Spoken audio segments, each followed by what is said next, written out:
Sa liblib na baryo ng San Jeronimo, may isang alamat na matagal nang pinapasa-pasa ng matatanda, ang bungo ng kapangyarihan. Sinasabing ito'y isang lumang bungo na may kakaibang ukit at lumang sinaunang sulat sa ibabaw, at sinumang makakakuha nito ay magkakaroon ng kapangyarihang magkontrol ng buhay at kamatayan. Ngunit kapalit nito ay isang sumpang walang makakatakas. Isang gabi ng malakas na ulan, napadpad sa baryo ang batang arkeologo na si Mateo. May dala siyang lumang mapa na minana pa niya sa kanyang lolo, isang treasure hunter na hindi na nakabalik mula sa isang ekspedisyon. Ayon sa mapa, nakabaon ang bungo sa loob ng isang kuweba sa ilalim ng burol ng Barangay Bagting, kung saan wala nang pumupunta dahil sa mga misteryosong pagkawala ng mga tao. Pagdating sa kuweba, sinalubong si Mateo ng malamig na hangin at mga halakhak na tila nagmumula sa dingding. Habang naglalakad sa dilim gamit lamang ang ilaw ng lampara, naramdaman niya ang bigat ng paligid, parang may mga matang nakamasid.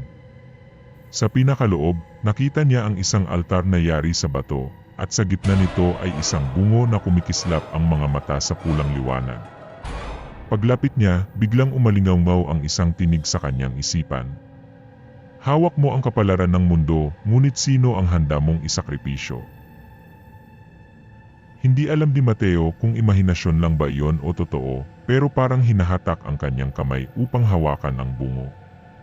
At nang magawa niya ito, biglang tumigil ang ulan sa labas, at sumunod ay isang matinding pagyani. Mula sa dilim, lumabas ang mga aninong parang usok na may mukha ng mga taong patay na. Muli nagsalita ang bungo. Ang kapangyarihan ay regalo at parusa. Kinabukasan, nakita ng mga taga-baryo si Mateo na nakaupo sa gitna ng plaza, hawak pa rin ang bungo. Ngunit kakaiba na ang kanyang mga mata, itim na walang puti, at sa paligid niya ay nakaluhod ang mga taong parang wala ng sariling isip. Mula noon, walang sinumang naglakas loob na lapitan siya, at ang baryo ng San Jeronimo ay tuluyan nang naging isang bayan ng mga anino. Makalipas ang ilang linggo, kumalat sa mga karatigbayan ang balita tungkol sa kakaibang nangyari sa San Jeronimo. Wala nang nakakalabas sa baryo, at kung meron mang magtangkang pumasok, bumabalik silang tulala, walang maalala, at may marka ng bungo sa kanilang batok. Isang grupo ng 3 mangkukulam mula sa kabundukan, sina Aling Pura, Mang Esteban, at Lira, ang nakarinig ng balita. Ayon sa kanila, matagal na nilang alam ang sumpa ng bungo ng kapangyarihan, at sila lamang ang may kaalaman kung paano ito sisirain. Ngunit para magawa iyon, kailangan nilang makuha ang buto ng buwan, isang asul na kristal na itinago sa pinakamadilim na parte ng kuweba kung saan unang nakita ang bungo. Samantala, si Mateo ay unti-unting nawawala ang sarili. Hindi na siya natutulog, hindi na rin kumakain. Laging nakatitig lamang sa bungo, at sa bawat araw, mas dumadami ang mga anino na sumusunod sa kanya. Ang bawat isa sa kanila ay dating taga-baryo na tuluyan nang nawala ang kaluluwa. Isang gabi ng kabilugan ng buwan, sinimulan ng 3 mangkukulam ang kanilang pagpasok sa baryo.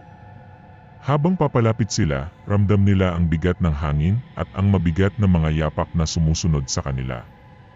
Sa gitna ng plaza, nakita nila si Mateo, nakaupo pa rin, hawak ang bungo, ngunit ngayon ay nakangiti ng malawak na parang hindi tao. Kung gusto niyong kunin ito, bulong ni Mateo, handa ba kayong mawala rin? Sa isang iglap, gumalaw ang mga anino, dahan-dahang lumapit sa grupo. Naghagis ng asin si Aling Pura, sumigaw ng dasal si Mang Esteban, at pinailaw ni Lira ang pulang kandila sa hangin. Ngunit bago pa man nila maabot si Mateo, bumukas ang mga mata ng bungo at lumabas ang isang napakalaking nilalang na yari sa usok at buto, ang tagapangalaga ng kapangyarihan. Doon nila napagtanto, ang bungo ay hindi lang sisira ng kaluluwa, kundi gagamitin ang mga ito upang bumuo ng hukbo ng mga patay. At habang papalapit ang nilalang, kumulog ng malakas tanda na nagsisimula na ang huling laban para sa kaligtasan ng San Jeronimo. Ang langit ay naging kulay abo habang bumabagsak ang malamig na ambon. Ang tagapangalaga ng kapangyarihan ay umalingaw sa isang tinig na parang halong libo-libong kaluluwa, bawat salita ay umaalingasaw ng amoy ng nabubulok na laman. Sa bawat hakbang nito, gumuguho ang lupa, at ang mga aninong walang mukha ay patuloy na sumusulpot mula sa paligid. Si Aling Pura, na siyang pinakamatanda at pinakamarunong, ay sumigaw. Lira! Mang Esteban! Kailangan nating mabasag ang bungo bago mag-umaga. Kapag sinikatan ito ng araw, tuluyan ang magiging alipin ng kadiliman si Mateo. Pero ang problema, nasa mismong kamay ni Mateo ang bungo, at mahigpit itong nakakapit na parabang nakaugat na sa kanyang laman. Sinubukan ni Mang Esteban na lapitan siya, ngunit sinalubong siya ng isang matinding bugso ng hangin na parang tinutulak palayo. Samantala, si Lira ay lumusot sa gilid, dala ang buto ng buwan. Ito'y kumikislap sa asul na liwanag at nanginginig, tila may sariling buhay.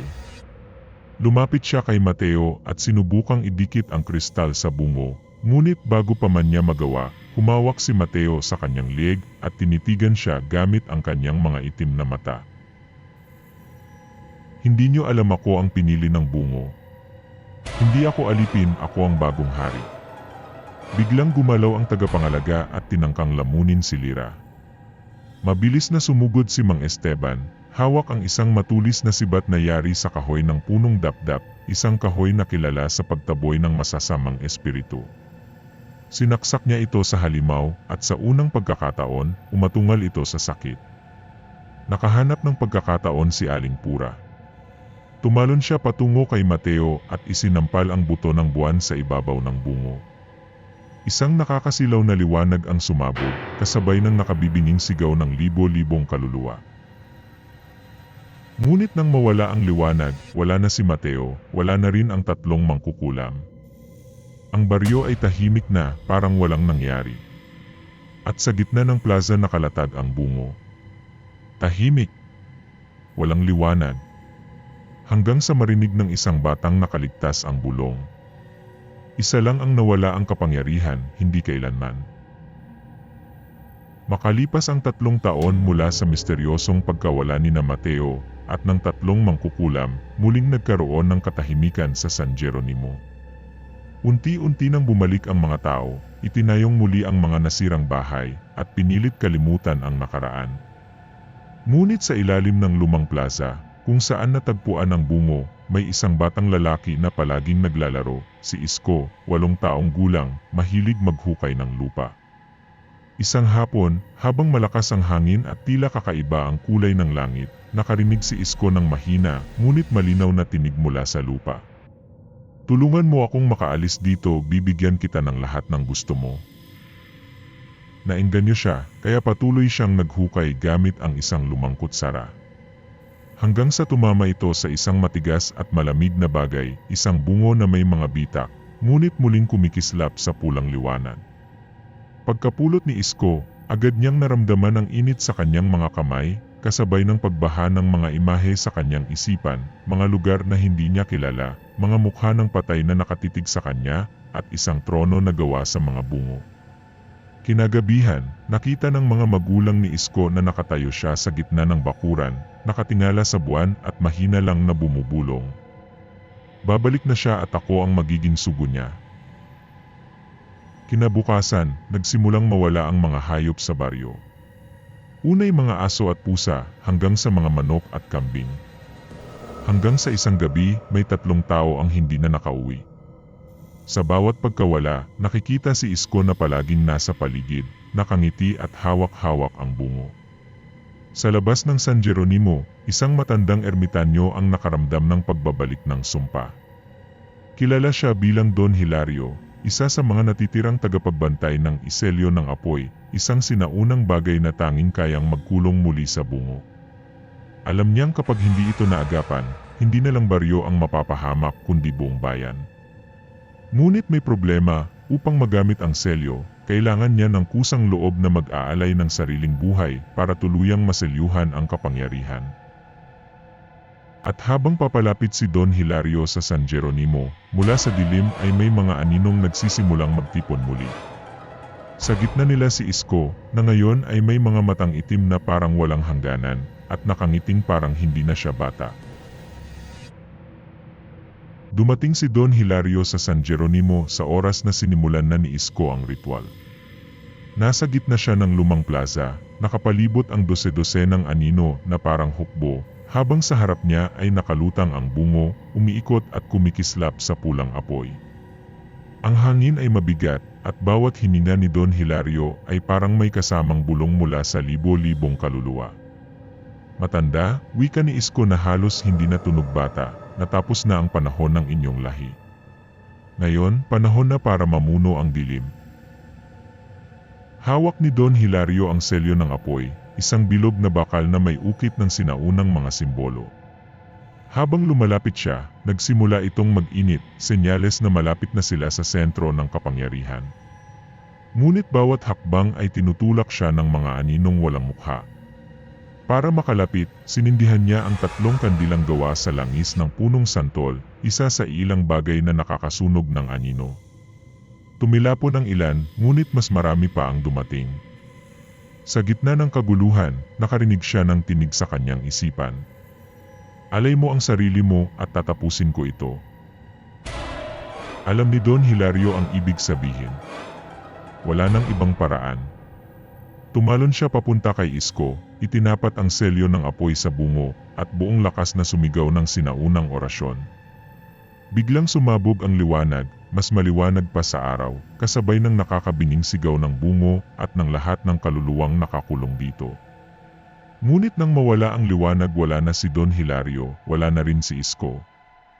Sa gitna ng plaza ay natira lang ang selyo ng apoy, malamig na at walang kislap. Inakala ng mga natirang taga-baryo na tapos na ang lahat. Hanggang sa isang gabi, ilang buwan matapos ang pangyayari, may batang babae na nakakita ng isang pulang apoy sa kagubatan. Nilapitan niya ito, at doon ay nakita niya isang maliit na bungo, walang bitak, at nakangiti.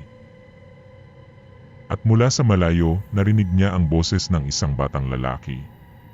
Ako'y babalik mas malakas, mas gutom. Mula sa araw na muling lumitaw ang maliit na bungo sa kabubatan, nagsimula na namang mangyari ang mga kakaiba sa buong bayan ng San Jeronimo, ngunit ngayon, hindi na ito limitado sa baryo. Sa mga karatigbayan, may mga batang nawawala sa gabi at bumabalik kinabukasan na tahimik, hindi na umiimik, at nakatitig lamang sa kawalan. Sa kanilang mga mata, may bahid ng pulang sinag na parang apoy. Walang nakakaalam kung saan sila nagpupunta, ngunit sa gitna ng gabi, maririnig ang kanilang mga paa sa kalsada, sabay-sabay na nagmamartsa patungo sa kabubatan. Isang matandang pari mula sa kabilang probinsya, si Padre Mariano, ang naglakas loob na hanapin ang pinagmulan. Dumaan siya sa kabubatan ng walang dala kundi isang krus at bote ng banal na langis. Doon niya nakita ang pulang apoy at sa gitna nito, nakalutang ang bungo, mas maliwanag at mas buhay kaysa dati. Sa tabi ng bungo, nakatayo ang isang nilalang na tila bata, ngunit mahaba ang katawan, walang mukha, at puro anino. Sa isang tinig na hindi galing sa bibig kundi sa mismong hangin, ito'y nagsalita. Ang kapangyarihan ay walang hanggan, ang katawan ay palitan lamang. Napaluhod si Padre Mariano, hawak ang kanyang krus, ngunit bago pa siya makapanalangin, sinipsip ng anino ang lahat ng ilaw sa paligid. Nang bumalik ang liwanag, wala na ang pari, at sa lupa ay naiwan lamang ang kanyang rosaryo, na dungisan ng abo. Mula noon, ang bungo ng kapangyarihan ay naging alamat na kumakalat sa iba't ibang bayan. May mga nagsasabing nakita nila ito sa mga lumang simbahan, sa ilalim ng tulay, o sa loob ng mga abandonadong paaralan. Laging may batang nakakita muna, at laging may misteryosong pagkawala na kasunod. At sa bawat salinlahi, may isang bulong na paulit-ulit na maririnig sa dilim. Kung ako'y iyong hawakan, ikaw ay magiging akin. Minsan ay sinasabing sumpa ito. Minsan naman regalo. Pero sa dulo, ang totoo, wala talagang nakakatakas sa bungo.